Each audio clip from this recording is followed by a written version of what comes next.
E aí, pessoal? Boa noite para vocês. Iniciando uma live hoje aqui especial de quarta-feira. Deixa eu ver quem já entrou aqui. Janaína. Deixa eu só fixar esse título da nossa live de hoje. O professor Bruno já entrou, que a gente vai bater um papo daqui a pouquinho. Bruna, sempre presente. Deixa eu dar mais uma olhadinha aqui. Érica, Bia. Boa noite, Bia. Tudo bem com vocês, pessoal? Conta aí pra mim como é que vocês estão aí nessa quarta-feira, meio da semana. Bom demais pra gente falar do tema de hoje, que é planejamento. Eu sei que nesse contexto aí a gente está assumindo várias atividades, né? Além do planejamento da aula em si, aprender ferramenta nova, organizar isso, participar de reuniões na escola. Então eu sei que tá conturbado aí. Conta pra mim como é que tá pra vocês. Se vocês estão conseguindo se planejar bem nesse período de quarentena, se tá dando certo esse planejamento, vai colocando aí pra mim.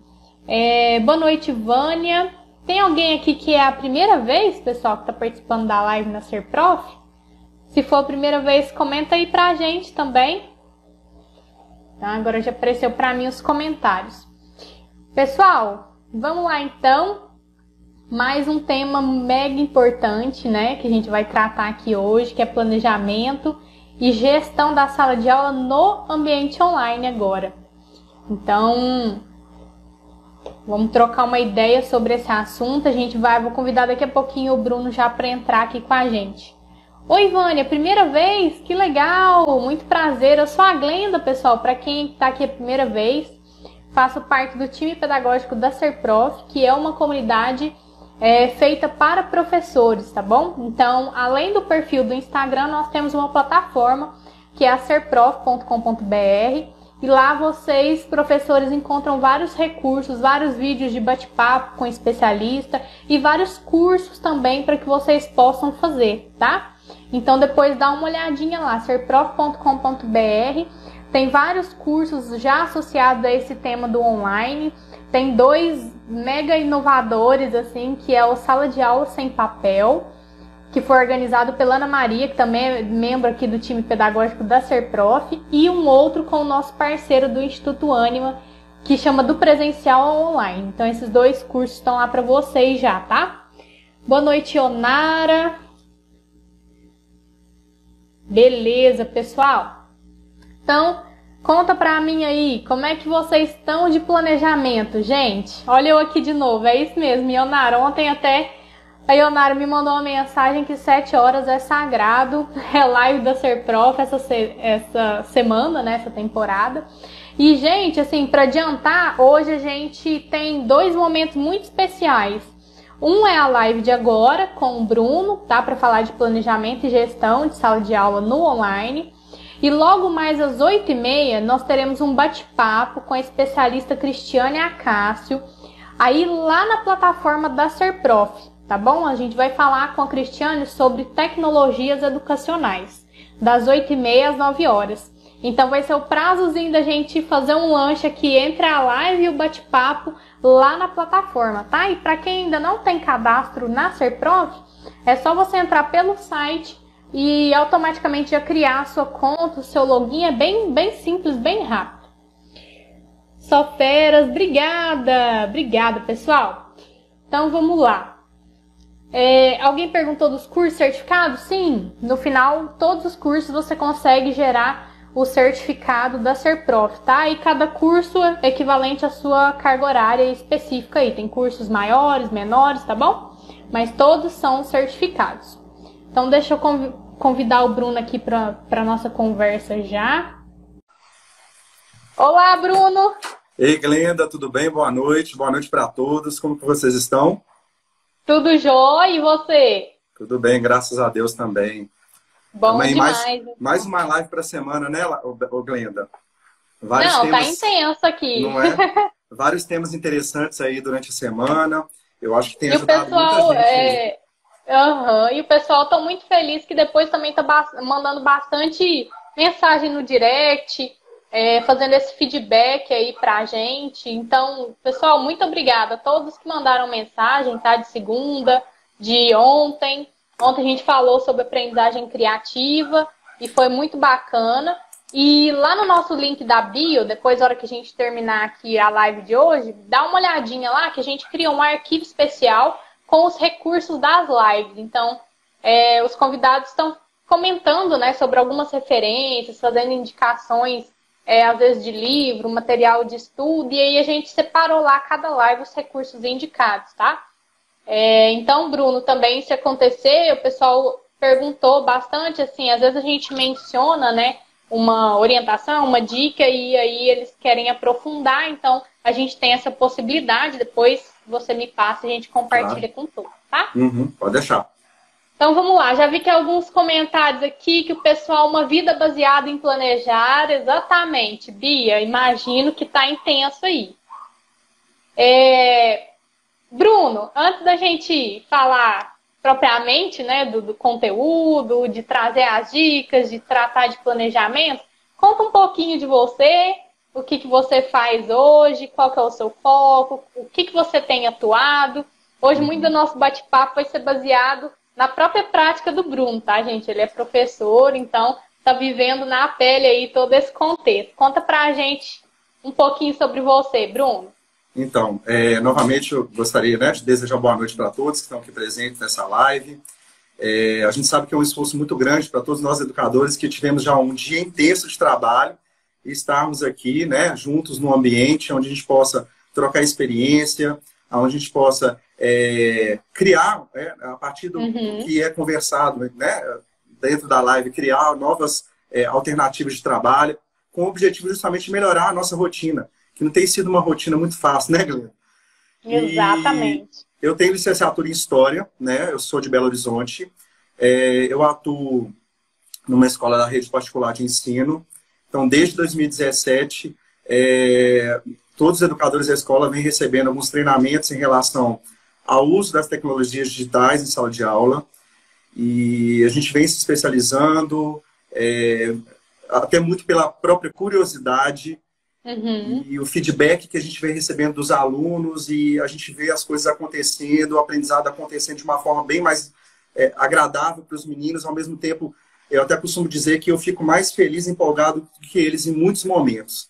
Porque é muito gostoso de ver o engajamento, o brilho nos olhos, de ver o mão na massa. Então, desde 2017, a gente vem fazendo esse trabalho, né? Não só com o uso de tecnologias, mas metodologias ativas também em sala de aula, né?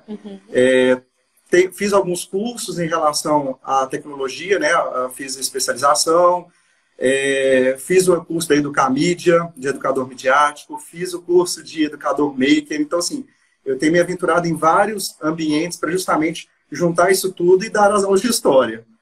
Então, eu acredito que a gente está no caminho certo e que a gente, se Deus quiser, a gente vai colher bons frutos até pós-quarentena, porque eu acho que mesmo quem não tinha esse hábito de, não digo do planejamento em si, mas em relação à questão de proporcionar uma aula diferenciada online, eu acho que a gente está tendo que buscar isso.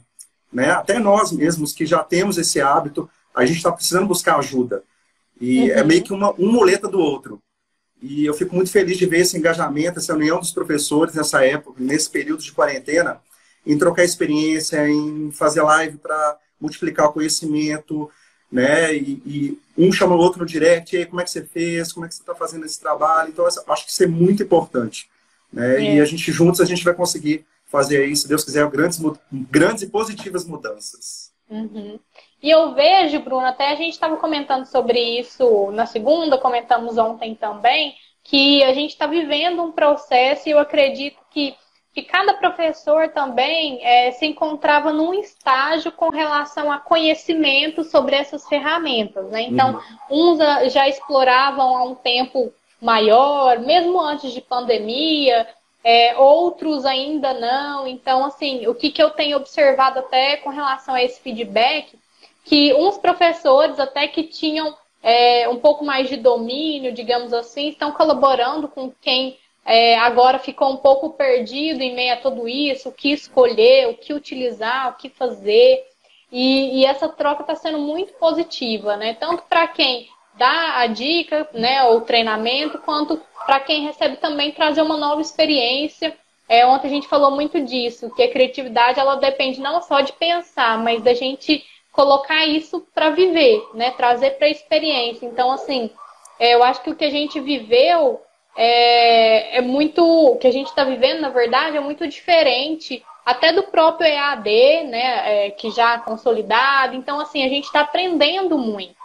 E todos, isso vale para todos, tanto para quem está iniciando, quanto para quem já tinha o domínio há um tempo um pouco maior. Então, vamos lá. Deixa eu ver aqui. Algumas pessoas já te seguem aí, Bruno. Já, o seu tô vendo. fã-clube aí também está marcando a presença. E vamos lá, Bruno, como que você tem planejado essas aulas, né? Pensando assim, não só no ambiente online, depois a gente pode tratar especificamente desse cenário, mas partindo do pressuposto assim, de pensar o aluno como protagonista, de buscar trabalhar com metodologias ativas, né? Planejar uma aula inovadora requer um pouco mais de tempo. Igual a gente conversou no dia que a gente estava definindo o tema, né? Que até você comentou, achei uma fala muito interessante, que leva tempo a gente elaborar realmente, pensar em objetivo de aprendizagem. O que você poderia trazer para o pessoal, assim, de como que você tem feito esse planejamento, alguma orientação, alguma dica que você vê que dá certo, o que vale para você? Comenta um pouquinho aí para a gente dessa prática. Tá. Por isso que essa troca que vem acontecendo, né, ela é importante. Porque planejar uma aula inovadora, que já leva tempo, uma aula inovadora, né, à distância, é mais complicada ainda um pouco. Né? E eu costumo até dizer, ontem eu assisti a live né, com o Ricardo e tudo, eu fiquei pensando nessa questão da criatividade, e a criatividade é algo que a gente precisa realmente praticar. Não é uma coisa que, vou sentar aqui e vou montar uma aula. Hoje você né, tem uma ideia, talvez que você ache nem que é uma ideia muito legal, mas que de repente quando você aplica surte um efeito muito positivo, e isso te motiva a ter uma nova ideia, e assim vai exercitando o cérebro a ter ideias mais diferenciadas e criativas para a gente utilizar nessa dinâmica de sala de aula. E quando a gente fala de planejamento, né, e planejamento realmente leva tempo, a gente precisa definir alguns pontos básicos para que a gente não fique muito perdido nesse planejamento. Até porque o tempo de concentração do nosso aluno, se normalmente em sala de aula ele não dura os 50 minutos ou 60 minutos, depende né, de cada instituição, eu acredito que na aula online é menor ainda, esse tempo ainda é mais reduzido. Até porque ele está em casa, ele tem mais ainda coisas para ele mexer, para ele se dispersar. Então, pessoas ali, né? E a gente não está vendo o que está acontecendo. A gente vê a janelinha dele lá, alguns abrem a câmera, outros não, né? E a gente não vê nem se ele está lá do outro lado. Então, a gente precisa tentar diversificar a nossa dinâmica a cada aula, a cada videoconferência que a gente faz, para trazer esse aluno para perto da gente, para ele ficar com vontade de assistir sua aula. Né? Então, eu gosto muito de pensar que quando eu estou planejando uma aula, eu gosto de deixar os alunos curiosos. Pegar pela curiosidade, instigar a curiosidade do aluno para que ele sinta realmente esse desejo. Nossa, segunda-feira tem aula de história de novo. O que será que vai acontecer? Então, eu gosto muito de criar essa expectativa. Né? No final da aula, cria-se uma expectativa para a próxima aula. Né? E isso eu acho que é o ponto-chave para a gente poder trazer esse aluno para perto do nosso trabalho, né? Para que realmente ele se dedique, para que ele né, faça as atividades, para que haja esse engajamento, né? E as coisas vão fluindo. Né? Naturalmente, quando o outro colega vê que o outro fez e ficou legal, o outro que não se dedicou muito, da próxima vez vai se dedicar, porque ele quer também receber um feedback positivo do professor, e as coisas realmente vão caminhando. Então, acho que o principal, Glenda, é definir, dentro né, de um planejamento anual que todos nós já fizemos, já elaboramos, definir, dentro daquela aula, o que eu vou trabalhar, né? Qual que é o recorte que eu vou fazer dentro daquele conteúdo. A partir do momento que eu fiz o recorte, né? Traçar quais serão os meus objetivos ao final daquela aula, o que eu desejo alcançar. Né? O planejamento ele não difere muito de um planejamento de uma aula presencial, mas a gente precisa pensar nessas questões de manter o aluno mais focado na videoconferência. Né? Quais são os tópicos que eu posso colocar que sejam mais interessantes? Posso usar alguma imagem? Posso usar algum vídeo? Eu vou usar um trecho de um vídeo, então eu preciso buscar isso. Né? Eu vou usar um GIF, né? Tem sites aí que tem GIFs de todos os temas que a gente imaginar, que são, né, microfilmes de 2, 3 segundos que às vezes servem para a gente usar na nossa aula. Né? Precisa, aquela questão do tempo, sentar, buscar e pesquisar. Né? E eu acho que também é importante, Glenda, a gente sempre no final dessa aula já dar aquela orientação para o próximo encontro. Como que vai ser, né? Qual atividade que vai ser cobrada no próximo encontro, né? E deixar o aluno realmente vinculado a essa linha de raciocínio que foi estabelecida pelo professor. Né? E durante a aula é sempre importante também, né, fazer alguns combinados, né, em termos dessa organização dessa aula. Então, o que eu faço? Poucos minutos antes de começar a aula, eu entro, dou bom dia para os alunos, pergunto como é que eles estão, eles sentem essa necessidade de ter esse contato com o professor. Por incrível que pareça, muitos talvez em sala nem eram tão participativos, sentem falta e falam, olha, estou sentindo falta da escola. Né? Estou com saudade dos professores, estou com saudade de ver meus colegas. E é uma certa carência que eu acho que todos nós estamos passando, de ter contato com outras pessoas, né, com o mundo lá fora. Né? Então é importante a gente fazer esses acordos, né, dar esse boas-vindas, quebra um pouco esse gelo do virtual, né, para deixar um pouco mais humano esse contato, apesar de ser, né, pelo computador. E aí fazer aquele acordo com os meninos, de deixar o microfone fechado. Né? Quando precisar de falar alguma coisa, abre o microfone e chama o professor. Se estiver passando algum vídeo, alguma coisa, se alguém estiver falando, aguardar o outro a falar. Né? O chat, por exemplo, talvez um grande vilão que eu esteja enfrentando no momento é o chat, porque em determinados momentos, quando eu estou com a tela projetada, eu não vejo o que está acontecendo no chat. Né? Tudo depende da configuração do seu programa. Então, a gente tem que aprender a configurar de uma forma que a gente veja também o chat. Porque eles ficam conversando como se estivesse dentro da sala. Né? Só que agora dentro do ambiente online, dentro do ambiente online. Presencial, teria como a gente falar, olha, você... Exatamente, chama atenção, né? Então, normalmente, o que eu faço? Eu pego um aluno, eles gostam, principalmente os menores gostam disso. Olha, o fulano hoje, você pode me ajudar? Se tiver alguma pergunta no site, alguma coisa que seja importante para a nossa aula, tem como você me falar? Me sinaliza isso. Os meninos gostam disso. Né? Na outra aula, você tem que anotar quem que foi o último, porque na outra aula tem que ser outro. Senão, eles ficam até ensumados. Né? Então, são pequenas coisas que a gente vai... estratégias que a gente vai tendo durante as videoconferências, porque a gente é recente isso pra gente também, né, Glenda? A gente participar de uma videoconferência em um momento ou outro, mas não rotinamente, assim, igual a gente tem feito de segunda a sexta. Né? E a gente, às vezes, não tem nem como antecipar alguns desafios se a gente não tiver vivenciado, né? Igual você falou do chat, assim. Às vezes, no planejamento, a gente não consegue prever algumas situações por, né, não ter essa exposição mesmo anterior. Igual que... Quando que você ia prever que enquanto você apresenta, eles conversam no chat, como é que você iria intervir ou criar uma função para eles, que eu achei super legal, que alguém até colocou aqui que é de mediador, né? Então, porque na sala a gente consegue colocar o ajudante. Eu trabalho muito com os pequenininhos, né? Às vezes, quando tem aquele que quer participar, tá muito ativo, a gente já coloca como ajudante. Então, seria uma analogia bem bacana da gente trazer para essa gestão de sala de aula online agora, né? E é sempre importante deixar claro para os alunos isso, que apesar dessa distância, a gente está sempre muito perto. Né? A gente está pertinho deles o tempo inteiro, porque a caixa de entrada de e-mails, ela não para. O tempo inteiro estão chegando mensagens, comentários, às vezes agradecendo a ajuda que a gente, né, com a mediação que a gente teve, para ele desenvolver aquela atividade, a preocupação de fazer a devolutiva do exercício que você pediu, que talvez uma questão ele não tenha entendido, e ele está preocupado em mandar uma foto da atividade que ficou em branco, né? Se aquilo vai ter algum prejuízo para ele de nota, né? E a gente tem que pensar que nesse momento, a nota, talvez, né, de uma forma geral na educação, ela é importante, né? Que é a forma que a gente tem de avaliar, mas nesse momento, a gente tem que deixar a nota em segundo plano.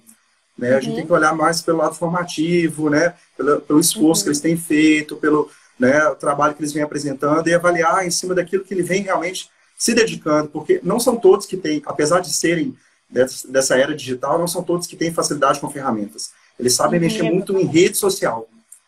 Então, quando a gente elabora um planejamento que vai usar algum aplicativo ou alguma atividade que você vai aplicar, que vai exigir alguma interação com a tecnologia, você tem que pensar também, será que meu aluno sabe mexer naquela ferramenta? Né? Então, para suprir isso, o que eu tenho feito?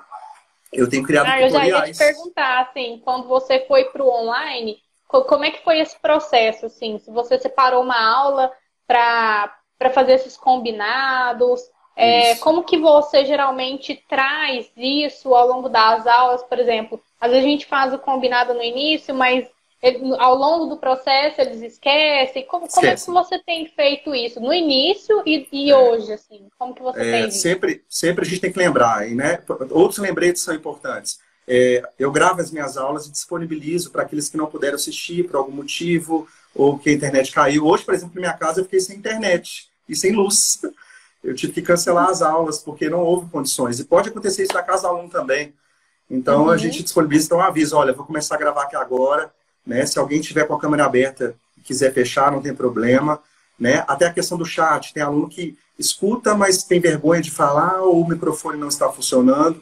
Então a gente tem que mediar também, porque alguns comentários, né, de dúvidas que eles fazem no chat. Então entra aquele papel do ajudante, né, que vai auxiliar o professor mediar nesse sentido. E é muito gostoso assim, essa descoberta, viu, Glenda? Apesar de ter todo esse contexto de dificuldade, a gente está aprendendo muito mesmo.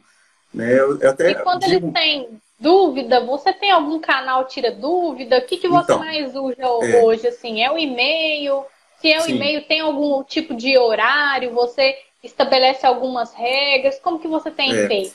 A gente combina com eles o seguinte, a escola que eu trabalho, ela trabalha com o Google Sala de Aula.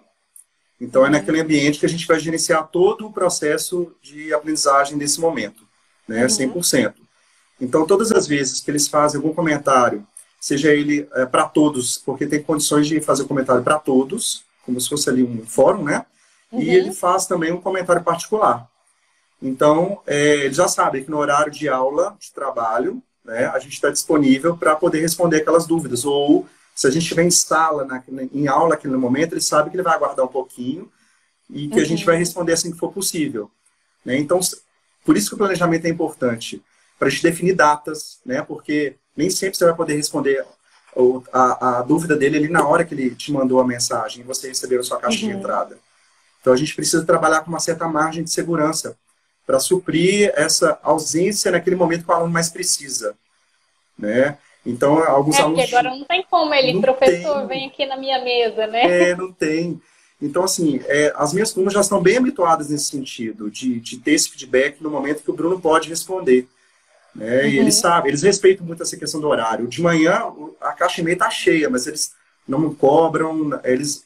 por exemplo, igual hoje aconteceu a questão da energia, a gente comunicou, Bruno, isso acontece, então olha como é que eles já estão tendo consciência dessas dificuldades que qualquer um de nós pode ter, seres, né, jovens mortais aí, né? Então, é importante que a gente tenha isso muito bem claro para eles, de ter esse diálogo muito aberto, muito transparente. Porque justamente no caso de necessidade, a gente pode um ajudar o outro, e muitas vezes eles ajudam também. Né? E você comentou aquela questão da ferramenta, que a gente não está em sala para explicar como funciona. Então, eu tenho criado alguns tutoriais.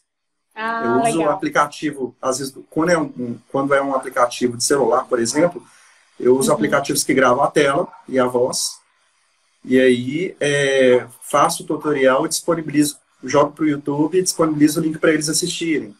E quando é alguma coisa que vai usar o Google Documentos ou o Google Apresentações, eu faço o tutorial no próprio computador. E aí eu explico durante a aula como funciona, faço tutorial e disponibilizo para eles. Mas mesmo assim aparecem as dúvidas. Né? Mas a gente vai tentando criar alternativas para isso. Até porque, por exemplo, no celular do aluno o aplicativo não funcionou. Como é que faz? né? Então, a gente tem que ter sempre o plano B, né? Como que o aluno pode entregar o seu trabalho, mesmo que não foi do desejo dele, porque realmente a ferramenta não funcionou no aparelho, o recurso que o aplicativo precisa, ele não tem disponível no aparelho dele. Então, são questões que a gente precisa pensar também quando a gente vai elaborar a nossa atividade online. Né? Incluir, né? Pensar nessas possibilidades. Exatamente. Assim, eu acho que, apesar de a gente não conseguir antecipar tudo, à medida que a gente vai tendo essas experiências, essas vivências, a gente já consegue ter um pouco mais claro o que pode dar mais problema, né? Prever os problemas. Exatamente. Inclusive, gravar alguns recursos, igual a ideia do tutorial, eu acho muito legal, porque o aluno, além de aprender o conteúdo, né, assim, a informação, ele também está aprendendo habilidades associadas à ferramenta. Então, por exemplo, quem trabalha com Google Docs, Google Slides, as ferramentas Google de uma forma geral, de forma colaborativa, a gente precisa trazer essa noção para eles, né? Do que é uma construção colaborativa, como é que a Marina vai digitar ao mesmo tempo que o Bruno vai digitar e aquilo vai aparecer ali. Porque às vezes na nossa cabeça fica tão claro, mas para eles ainda não é, né? Se eles não experimentaram. Então eu gosto muito dessa ideia do tutorial, que é algo que a gente consegue gravar fora do tempo da aula, né? Então a gente tem uma flexibilidade um pouco melhor de gravar num dia mais tranquilo pra gente, num dia mais silencioso, enfim, ou um final de semana, alguma coisa assim, e disponibilizar isso para eles, né? Numa caixinha específica, dúvidas, tutoriais. Eu achei muito legal e eu acho que a gente utiliza para adultos isso, né, de tirar a dúvida e minimiza esse tempo, talvez, gasto durante a aula para suprir essas demandas relacionadas às ferramentas, né, ou algum tipo de exercício. E eu acho que a gente consegue até aproveitar melhor o momento ao vivo ali. Exatamente. O momento ao vivo, a gente tem que ter contato mais com os alunos mesmo, né, Glenda? Porque está sendo tão reduzido, foi tão reduzido por causa desse período de pandemia, que a gente precisa realmente ouvir o aluno, né, na hora da aula, ouvir as dúvidas, ouvir os comentários que eles têm para fazer. Muitos deles trazem coisas também. Hoje eles são têm muito acesso à informação. Então, de repente, um conteúdo, por exemplo, eu estou trabalhando no Egito, eles trazem inúmeras coisas sobre o Egito, e o documentário que assistiu, o filme que assistiu, a família que foi, que mostra a foto e publica a foto, manda a foto lá eu dei uma atividade de desafio, por exemplo, para o 6º ano, onde eles tinham que montar um mini Egito. Não era uma atividade obrigatória, eu dei no final de semana para eles colorirem. É um molde de, por exemplo, sarcófago de pirâmide de múmia. Ele recortava, coloria, aí o desafio era monta e manda a foto para o Bruno aqui na atividade.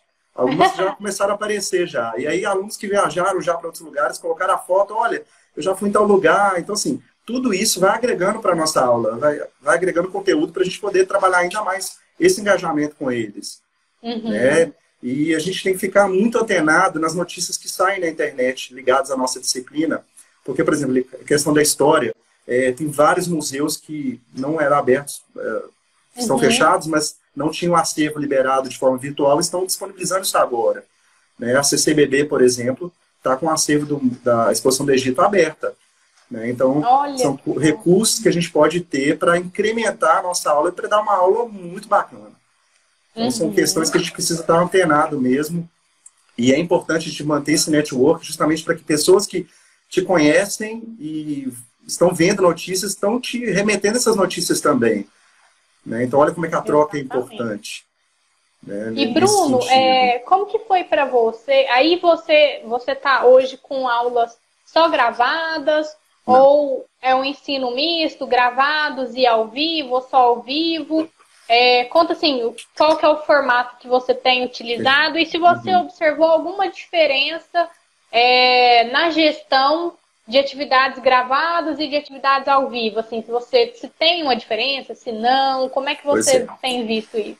Essa pergunta é interessante, Glenda, porque assim, primeiro a gente tem que seguir aquilo que a instituição está pedindo, que está orientando. Então, esse planejamento inicial de se vai ser lá, videoconferência, ou se vai ser né, a gravação, se vai gravar em casa. Eu sei que professores têm ido, às vezes, em escola para gravar também. Como que vai funcionar essa gestão? Né? No meu caso, como eu tenho, a minha carga horária semanal são de 3 aulas por turma. Então, houve uma redução dessa carga horária para 2 aulas por semana, sendo que uma delas é videoconferência e a outra é postagem. Então, nessa postagem, a gente fica à vontade ou para fazer, de repente, uma atividade, ou gravar uma videoaula e pedir uma atividade, ou fazer um formulário e aplicar esses formulários, ou pedir que ele assista um vídeo já de outro professor que, né, se a gente entrar no YouTube Edu, vai ter lá uma série de materiais que possam ser utilizados, que são materiais de extrema qualidade. Então, a gente fica muito tranquilo em relação a esse outro momento. E eu tenho esse encontro semanal com os meninos. Então, eu tenho com cada turma 2 encontros semanais. E funciona igual na forma presencial. Cada turma no horário, né? Os alunos, eles têm, no máximo, duas videoconferências até o 8º, 2 videoconferências por dia. Foi essa opção que a escola fez, de trabalhar só 2 por dia, ao vivo, porque tem escolas que estão trabalhando com todos os horários. Eu acho que porque a gente tem que lidar com a realidade das famílias também, né, Glenda? Porque os pais também, muitos estão em home office. E às vezes o computador não é para todo mundo. Exatamente. E às vezes o aluno não tem o recurso ali disponível para assistir a aula de manhã. Por isso que a gente disponibiliza o link da aula gravada. Então, assim, tudo a gente tem que pensar, igual você falou, a questão da prevenção, né? De como que é essa rotina em casa para que o trabalho realmente aconteça e ele receba um conteúdo de qualidade. Legal. Então, e o engajamento nessas atividades gravadas, como que tem sido, assim? Você observa que o engajamento ele é menor ou maior, ou depende muito da etapa de ensino? O que na sua experiência você conseguiu identificar? O engajamento ao vivo ele é infinitamente maior. Infinitamente maior.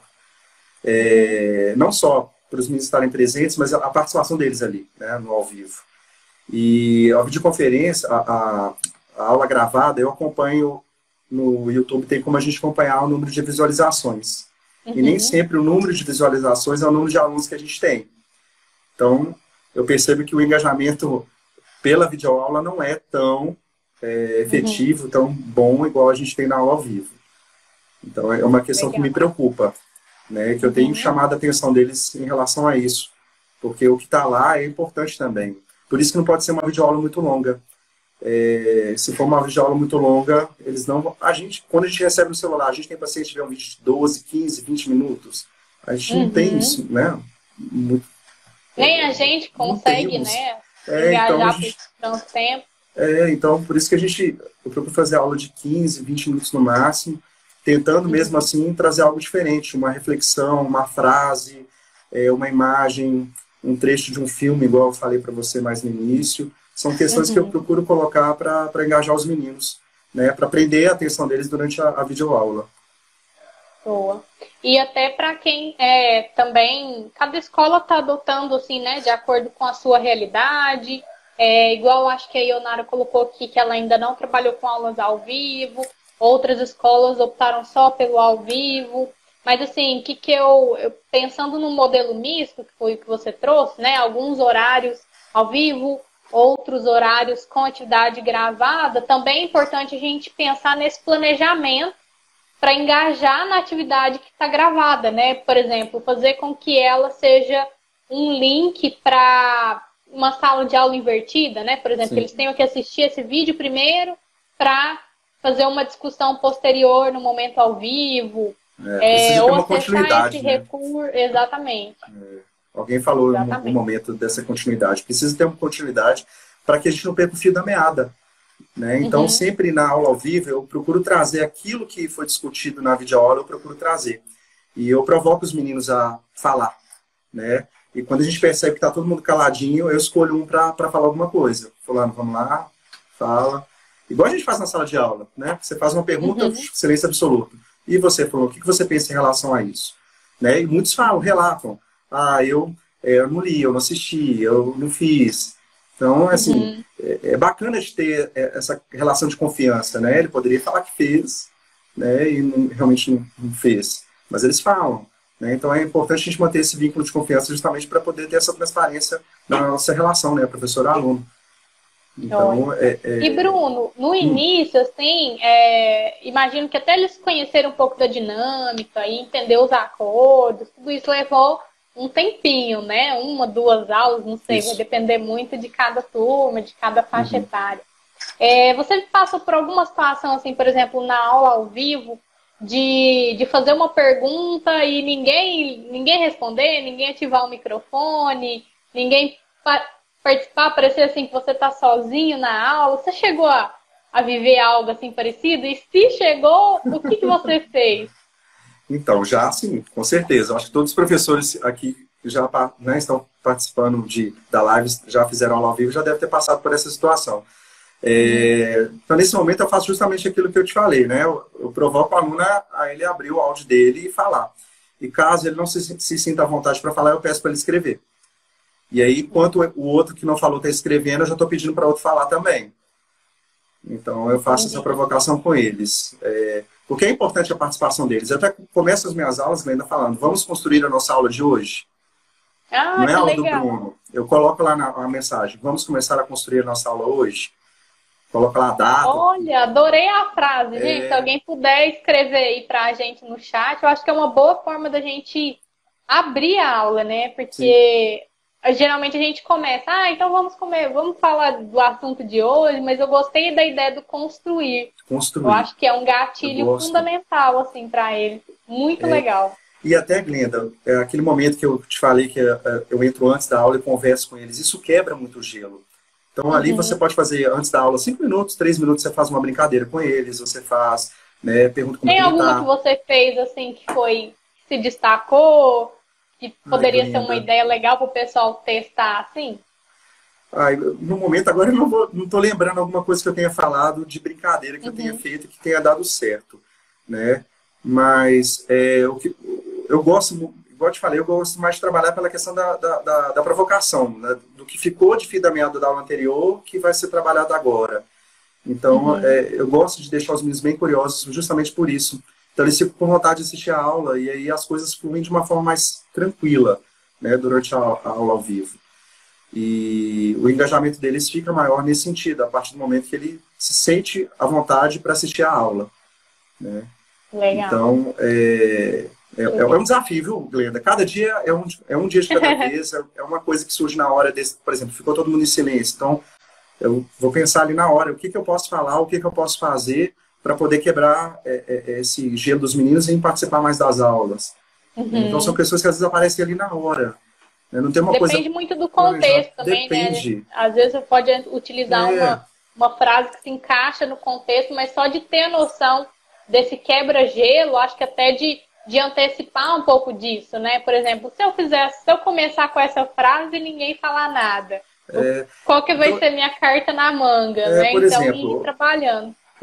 Eu comecei a trabalhar a Revolução Industrial com o Etavo, por exemplo, a minha primeira tela, depois do construir, né? Foi justamente, coloquei bem colorido, né? Fundo colorido, letras diferentes, né? O que é revolução? Né? O que é uma indústria? Né? O que é artesanato? O que é manufatura? Então, essas provocações, a partir do que eles vão apresentando de conteúdo que eles vão ali construindo junto comigo, aí eu começo o fio da meada da aula. Uma ideia, né? um start para a gente começar realmente a trabalhar aquilo que a gente determinou para trabalhar de conteúdo naquela aula. Então, eu trago sempre alguma coisa nesse sentido. O pessoal perguntou aqui, Bruno, sobre mais voltado para a parte de avaliação, assim, de correção de atividades. Acho que foi a Soraya, ela colocou assim, e a correção de atividades? Como se dá? Só um retorno por escrito? Há correção online? O que você consegue trazer assim, de ideia nesse sentido? Certo. Então, eu faço da seguinte forma. Os para-casas que são feitos no próprio caderno, eu peço para eles fotografarem, eles me encaminham a foto pelo Google Sala de Aula. E eu vejo o que eles escreveram, que é importante a gente visualizar aquilo que eles produziram. Mesmo que o aluno não tenha respondido uma ou duas questões, né, ele tentou fazer. Na aula ao vivo, a gente corrige ao vivo. Corrige com a participação deles. Igual a gente faz na sala de aula. Então, é eles que corrigem o exercício e a partir da resposta de um, a gente vai elaborar uma resposta final para todos. E aí, às vezes, e eles vão digitando em algum lugar? Não. Como que é? eles fizeram no caderno. E aí o que Aí que eu eles faço? mostram o caderno. Não, eles mandam a foto antes da aula. Ah, entendi. Então, por exemplo, na aula de amanhã, eles já mandaram a foto já para mim até hoje. Né? Então, Ah, aí eu já tive acesso ao que eles fizeram, né? Eu já li aquilo que eles escreveram, o conhecimento que eles produziram. Na hora da aula ao vivo, eu faço a correção, eles pedem para corrigir, eles falam, eu quero ler, eles normalmente fazem isso já comigo. legal. Né? Foi um combinado que a gente fez desde o início. Se ninguém falar nada, eu chamo alguém para responder, igual a gente faz na sala de aula. E na videoaula, eu faço a correção e quando eu estou na aula seguinte, ao vivo, eu retomo aquele exercício que foi corrigido na videoaula para ver se teve alguma dúvida que ainda permaneceu. Né? E na questão da avaliação, como ela é processual nesse momento, né, ela está mais forte nesse sentido, eu estou avaliando os meninos pelo que eles têm me apresentado de atividade que eu estou visualizando. Né? Tem algumas ferramentas que a gente pode trabalhar para fazer esse processo avaliativo, que é o Google Formulários, por exemplo, a gente pode utilizar para fazer uma avaliação e dar essa devolutiva para o aluno. É muito importante e fundamental que a gente, né, sempre, qualquer atividade que seja avaliada, que seja um trabalho que foi feito de forma virtual, que a gente dê a devolutiva.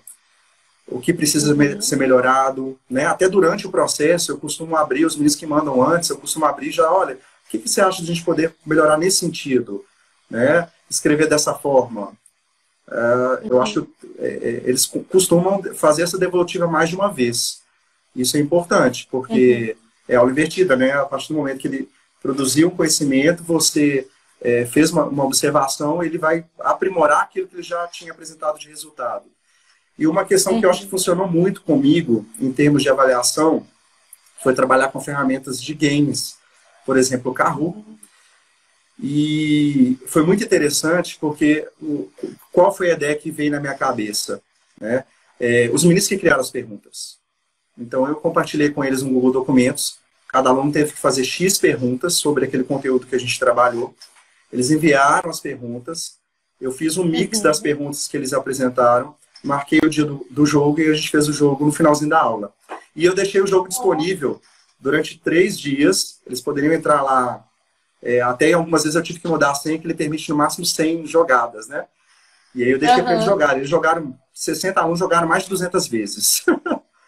Então, foi muito legal essa experiência. O Kahoot, pelo fato de ter a pandemia, ele liberou alguns recursos que só na versão Pro tinha.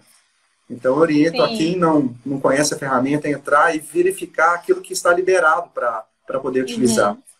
Porque eles acertam, normalmente em sala, eles visualizam a pergunta na projeção e respondem no celular ou no Chromebook. E a forma que foi liberada, eles conseguem visualizar a pergunta no próprio computador dele ou no celular. E permite que ele faça mais de uma vez.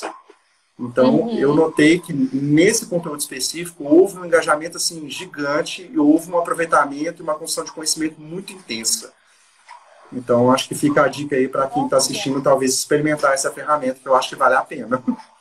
Vale muito a pena. Ainda mais que eles que construíram. Né?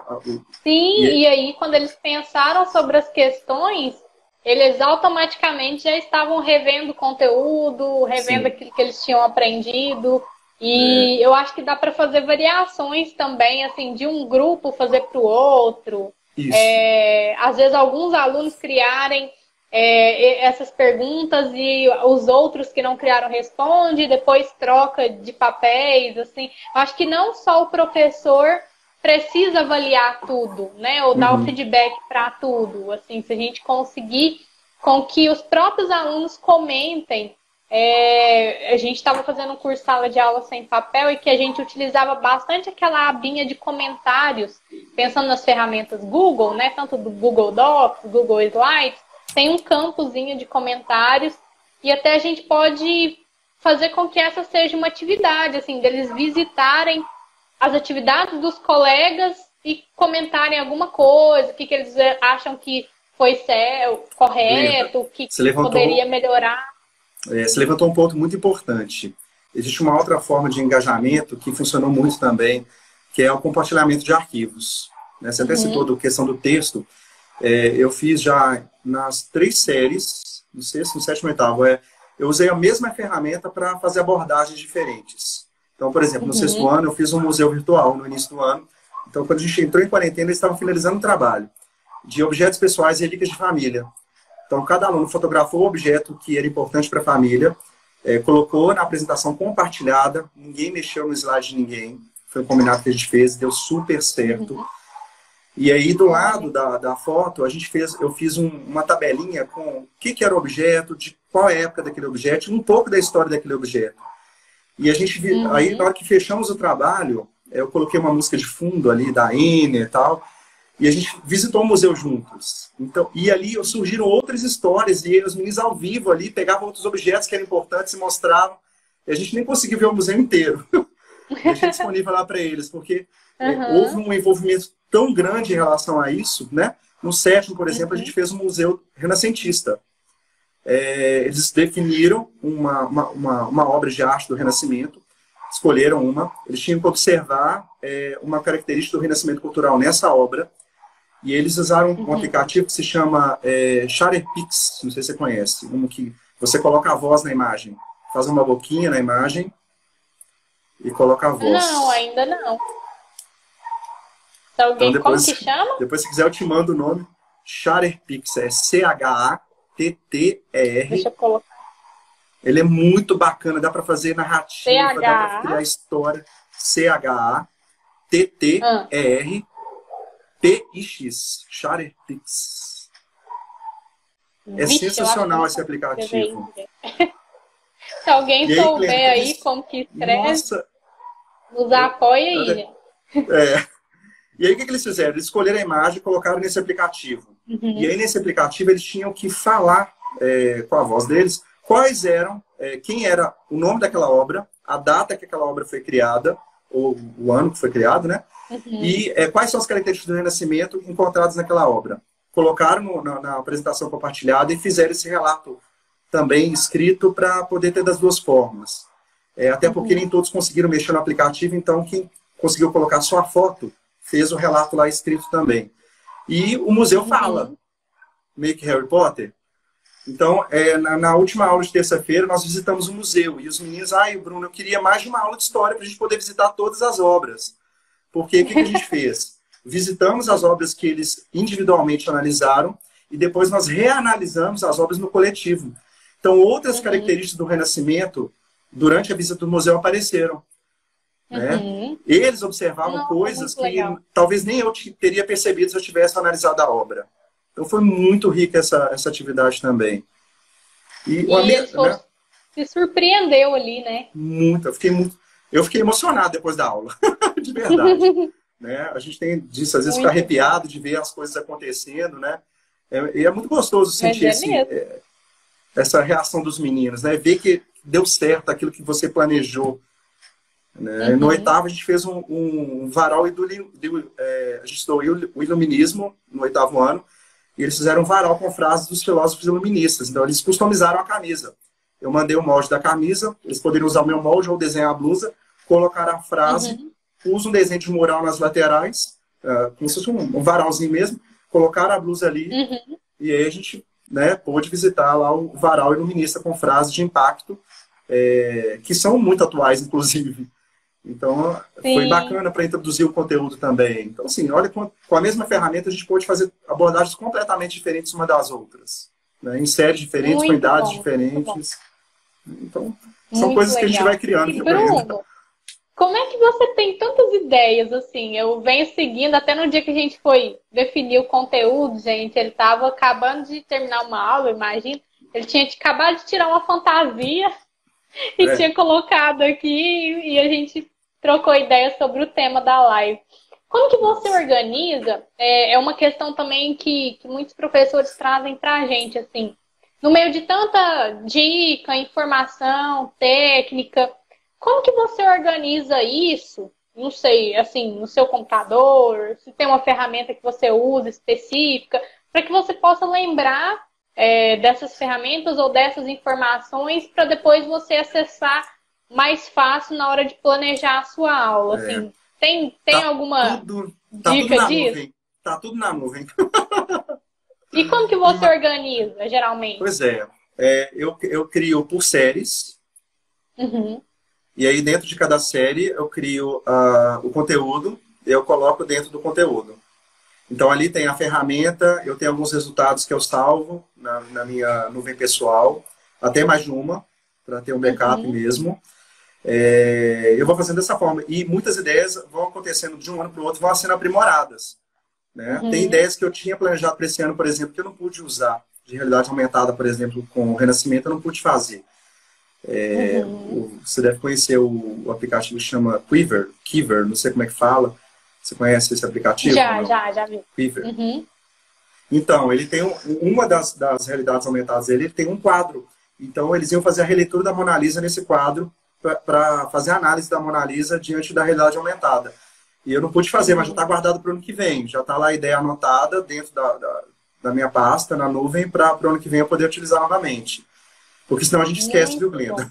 Sim. Esquece. E, inclusive, uma dica assim, que eu tenho utilizado para mim, gente, é montar o que o Bruno falou, assim. Aí eu acho que é muito pessoal, né? Que se você quer organizar por série ou por assunto, mas ter um documento para que te ajude nessa curadoria de recursos. Porque às vezes a gente está montando uma aula e aí vem na sua cabeça, nossa, eu lembro daquela ideia que estava naquele blog de tal professor, mas aí você não lembra o link ou acaba se perdendo, né? A gente coloca como favorito lá, mas a hora que vê tem 5.000 links de favorito e a gente demora muito tempo para encontrar. E aí, o que eu tenho feito, que até eu participei de um encontro sobre curadoria de conteúdo e que tem me ajudado, geralmente eu criei um Docs, uma página mesmo no Google Docs, e que ela tem 3 colunas. Aí eu coloco o assunto daquele recurso. Então, por exemplo, vamos supor que eu achei um artigo sobre o Egito. Então, eu coloco lá, Egito, esse artigo fala disso e disso e disso. Coloco o link do artigo, já copio e já deixo o link ali. Pronto. E na terceira coluna, eu coloco mais ou menos o nível daquele assunto. Então, assim, se é um nível básico que eu vou utilizar numa aula de introdução, se é intermediário, se é um assunto mais avançado, e aí a gente pode colocar de acordo com a etapa de ensino também. Por exemplo, esse vídeo seria legal para o 6º ano ou para o 9º ano, por causa disso, disso, disso, e aí eu já tenho uma ideia desse arquivo. Então, fica uma dica aí, gente, depois vocês testem e me falem se vai ajudar no planejamento. Eu tenho percebido hoje, assim, para montar cursos, até aqui mesmo na Serprof, que às vezes a gente lê várias coisas e eu tenho organizado dessa forma e me ajuda. Na hora que eu quero criar um curso sobre tal assunto, eu já tenho meio que essa curadoria, né? Esse filtro, né? Então, enfim, é uma dica aí de planejamento até, por exemplo, que agiliza bastante. Glenda, e ferramenta, né? Por exemplo, ferramentas de filmagem, essas. Ferramenta que você pode editar fotos, pode fazer dessa forma também. Acho que acredito tem o Google Keep, alguns salários do Pocket, acho que um salário eu não conheço, mas tem o Keep também que poderia se fazer dessa forma, mas fica muito solto. Essa forma de colocar em tabela fica mais organizado e mais fácil de ser acessado ali, fica acessível por temas. Sim. Então, e às vezes quando a gente vê só o link, a gente nem lembra do título, né? Então aí tem que entrar novamente no link. Então seria uma prévia aí, depois vocês me falam se vai ajudar, gente. Bom, então, pessoal, acho que era isso. Nossa, o tempo voa aqui, Bruno. Eu falo que eu vou fazer live de 40 minutos, mas nunca dá 40 minutos. Isso aí eu já aceitei. Se alguém tiver mais alguma pergunta pra gente fazer nesses 5 minutinhos finais aí, coloca pra gente, tá? Bruno, assim, do planejamento, o que você acha fundamental no seu planejamento, assim, para o professor pensar? Definir o tópico. Você falou da curiosidade. Despertar a curiosidade para a próxima aula. Definir o tópico, o recorte que você vai trabalhar naquela aula. Trazer alguma coisa que possa agregar à sua aula, uma imagem, um trecho de uma música, algum GIF animado, uma coisa para agregar, que chame a atenção do seu aluno. Talvez usar recurso de Mentimeter também, eu acho que é legal para durante a aula, porque nuvem de palavras ou quiz também dá para fazer no Mentimeter, que você faz ele rapidinho na hora da aula e você já tem um resultado e já dá continuidade ao conteúdo ou volta no conteúdo que você percebeu que não está muito legal, muito bem elaborado para os meninos, né? Deixar uma orientação sempre para a próxima aula, ou de atividade, ou de algo que ele precisa assistir, ou de algo que ele precisa preparar. Então, são questões que eu acho que são importantes para a gente não perder o fio da meada e sempre ter uma aula mais tranquila, né? Não ter aquela aula que acontece uma série de fatores e de imprevistos que vão acabar atrapalhando a aula e tirando até a atenção do próprio professor, porque ele fica preocupado com as coisas. E os meninos também não podem se sentir muito inseguros. Então, por isso que é importante pensar em plano B, em alternativas que vão suprir toda a necessidade que eles precisam para desenvolver aquela atividade que está sendo proposta naquela aula. Beleza. E, pessoal, sobre gestão, o Bruno trouxe aqui para a gente também 3 elementos importantes que eu até elenquei aqui, que é pensar no quebra-gelo, né? Então, o que você pode fazer para quebrar o gelo, tipos de perguntas que sejam mais abertas, né? Que sejam provocativas. Ele falou que gosta muito de trazer as provocações para os alunos, inclusive com elementos da vida deles, né? Trazer o contexto, enfim, e não só para a realidade deles também, né? A realidade deles. Ele falou de combinados também, né, Bruno? Assim, deixar claros os combinados. Igual ele falou, eu acho que é fundamental para avaliar bem que esse combinado esteja bem claro. Igual você falou, eles sabem que eu peço a foto até o dia tal, então eles me mandam essa foto da tarefa, por exemplo, né, para avaliar a tarefa, antes de fazer a correção, e aí flui melhor a minha correção, eles participam mais. Então, é importante pensar em que tipos de combinados é necessário para o seu formato de aula e ter um canal para dúvidas, estabelecer, né, qual que vai ser o seu meio de tirar essas dúvidas, se vai ser por e-mail, se vai ser uma mensagem, se você vai criar um grupo no WhatsApp e ver o que para a sua turma ou para a sua série dá mais certo, né? A gente sabe que algumas estratégias são melhor para os maiores, que já têm um pouco mais de maturidade, outras para os menores.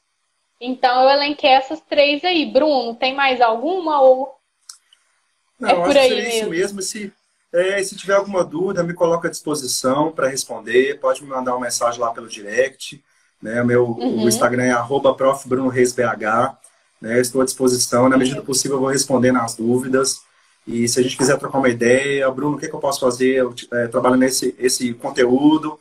Né? Pode ter certeza que a gente vai trocar uma ideia e quem sabe surgem grandes ideias aí, né? A partir dessa troca de experiência. O pessoal tá pedindo para você vir mais vezes aqui, Bruno. Tô só vendo os comentários. Então tá bom, pode chamar, Bruno mais vezes. Gente, ele é extremamente criativo. Então, ele colocou o canal dele aí. Aproveitem, troca ideia. Na medida do possível, ele vai também conversando com vocês, dando esse feedback, tá bom? Tem mesmo. Oi, Ana, tem mesmo que criar um banco de ideias do Bruno. Ixi, Bruno. Já pensa aí o que você pode fazer, hein? Depois conta no Serprof que a gente faz questão de divulgar aqui as ideias. Isso mesmo. E pensar que a gente nunca está sozinho. A gente sempre tem alguém para ajudar, viu, Glenda? Exatamente. Então, queria te agradecer, Bruno, por trazer a sua experiência tão real. Acho que é importante a gente trazer isso, né? Porque você está vivenciando, então trouxe desafios reais, que eu imagino que muitos aqui também estão passando, e dicas também reais, e é uma coisa que a gente pode testar amanhã para buscar fazer diferente. E eu acho que isso realmente é muito importante nesse momento, principalmente essa troca. Então, queria te agradecer pelo seu tempo aí, sua disponibilidade, trazer tantas ideias bacanas para o pessoal aqui, tá? Tá, gente. Obrigado, viu, Glenda, pelo convite. Foi um prazer estar aqui com vocês, falando um pouquinho sobre a nossa rotina.